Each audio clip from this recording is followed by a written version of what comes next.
Mga ka-DIY, welcome back to our YouTube channel. So today, i-announce natin ang winner ng ating laptop power bank at saka ang winner ng ating motorcycle battery. Pero itong motorcycle battery na to, yung version pala na to mga ka-DIY ay yung may BMS. So ito yung pinakita kong BMS, ngayon ikakabit ko siya sa battery na to. Itong battery na to ay lithium iron phosphate din. 18650 lang yung form factor niya. So 3P 4S. Tapos ito yung wire ng BMS, kinabit ko lang. Ano lang naman yan negative, positive, tapos susundan nyo lang. So kagaya lang ng pagkakabit ng active balancer. Tsaka marami na rin akong video paano ba magkabit ng BMS sa 4S na lithium iron phosphate. Check nyo na lang mga ka-DIY sa ating channel. So ganun lang yung kadali. Tapos ito yung BMS, ilalagay ko dyan. Yung negative B, ikakabit natin yan dito sa main negative. Itong P positive na to tapos yung P negative naman ay dito sa ating negative terminal ng battery. At yung positive naman na to ay dito sa ating positive terminal. At syempre, idadagdag din natin ang ating active balancer. Yan. Active balancer. Super capacitor. So itong version na to ay walang active balancer. Ang meron lang ay BMS at saka super capacitor mga ka-DIY. So ayun yung version na to. So ayan, ganyan lang siya. Ito yung ginamit kong battery kasi yun yung kasya dito sa 4L or YT4 ata yun. Yan yung kasya. So masisiksik ko yan dyan. Pag kasi yung 32650 hindi kasya, diba? Sa last video nga natin Pero kapag meron kang mas malaki, yung 5L or YT5, yun yung mas mataas. So ayun, kasyang-kasya, pwede nyo gamitin yung ganito, lithium iron phosphate na 32700. 4 na piraso nun mga ka-DIY. So ayun, i-assemble ko na. Pero bago yun, i-announce muna natin yung winner. Unahin natin ipamigay itong laptop power bank. Galing sa video na to, yung magko-comment lang kayo ng mine. So sa mga sumali, maraming salamat po. Kopyahin natin yung link at i-paste natin sa ating random comment picker. So random comment picker. Sa mga mananalo po, kontakin nyo lang po kami sa Shopee para maipadala po namin. So ilan ba yung sumali sa ating promo na to mga ka-DIY?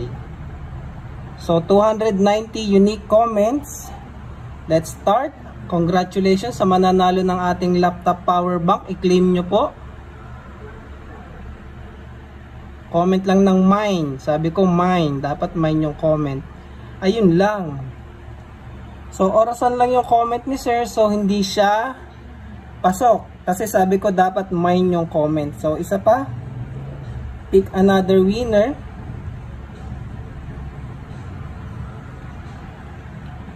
So sayang din to, 20,000 mAh power bank from Auto Project Philippines. Palakasan na lang ng panalangin para manalo.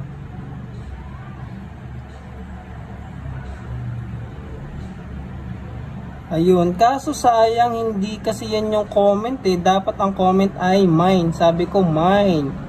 So isa pa. Para naman fair po sa ating ibang ka-DIY. Dapat mine. Yung mine mo na yan or similar.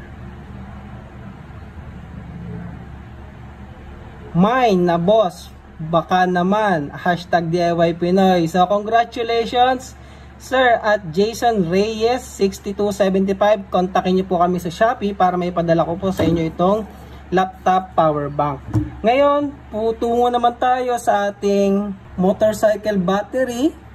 So ito yung video natin nung last Sunday. Kopyahin natin yung link.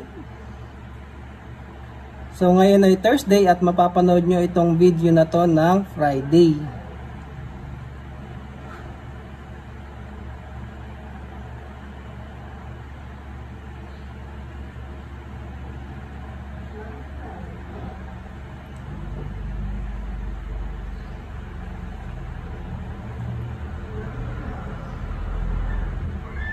So, ilan ba ang sumali? So 191. So tingnan natin sino ang mananalo.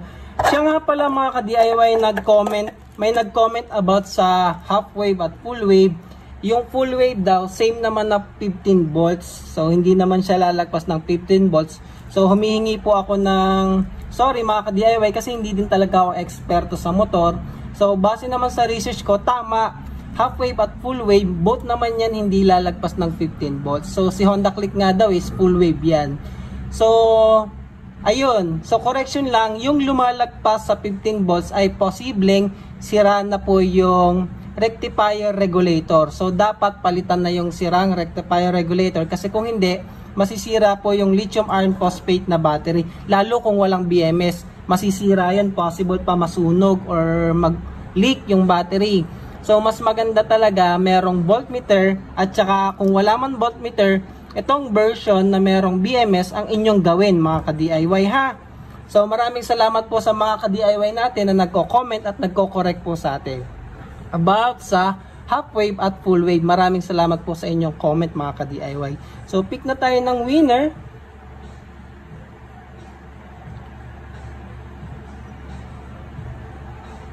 Tandadadan! LFP, salamat ka-DIY, iuuwi ko na yan. So Sir Alan Malana UN1ED. So nanalo ka po ng lithium iron phosphate na motorcycle battery. Etong bubuuin natin ngayon. Kontakin nyo lang po kami Sir Alan sa Shopee para maipadala po namin itong battery na to sa inyo. Pero syempre bubuuin ko na din to sa video na to. And then abangan nyo sa mga susunod pa na video, magkakaroon pa naman tayo ulit ng giveaway. So congratulations sa ating dalawang winner mga ka-DIY. Ngayon, proceed na tayo. Buuin ko na to para maibigay na natin kay sir. So ayan, double-sided lang para maidikit natin yung ating BMS. Then ikabit na natin yung mga wire. So negative B dito.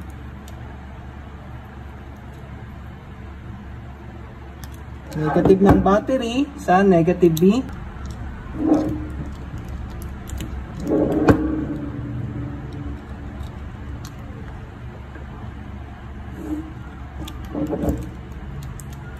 So, ayan. At tapos, yung ating negative P, papunta yan sa ating battery terminal ng case. Ayan. So, packet yan. At sunod, syempre, yung ating positive, ito, papunta sa ating case. So, yan lang. And then, itong ating BMS, ay, hindi, ating supercapacitor, idikit na din natin dyan. So, kuha lang ang double-sided tape. Para isang package na lang siya mga ka-DIY. Diba? Isushoot na lang natin sa case.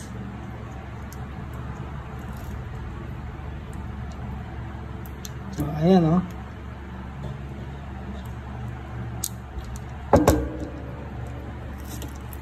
Maganda pala buuin na natin para sure. Baka kasi mamaya mag-init yung BMS eh. Maluto pa yung ating capacitor. So, ayan. Para protected.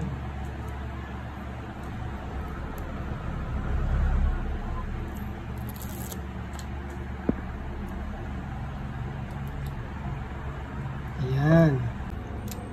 So, ayan mga ka-DIY, yung positive ng ating super capacitor, i-connect lang natin sa positive at yung negative naman ay sa ating negative P. So, yung output na ng BMS. So, ayan, ikakabit na natin siya. And then, ayun, ito na ang battery ng ating winner. So, chat nyo po kami sa Shopee, sir, ha? Pero susubukan ko din muna ito sa aking Click mga ka-DIY bago natin ipadala kay sir para sigurado naman na gumagana, di ba? So, tetestingin ko rin to, ikakabit ko, and then babalitaan ko na lang kayo mga ka-DIY kung hindi man ito gumana. Pero overkill na nga tong BMS na to eh. So, ayun lang, please like and share our video. Maraming salamat mga ka-DIY.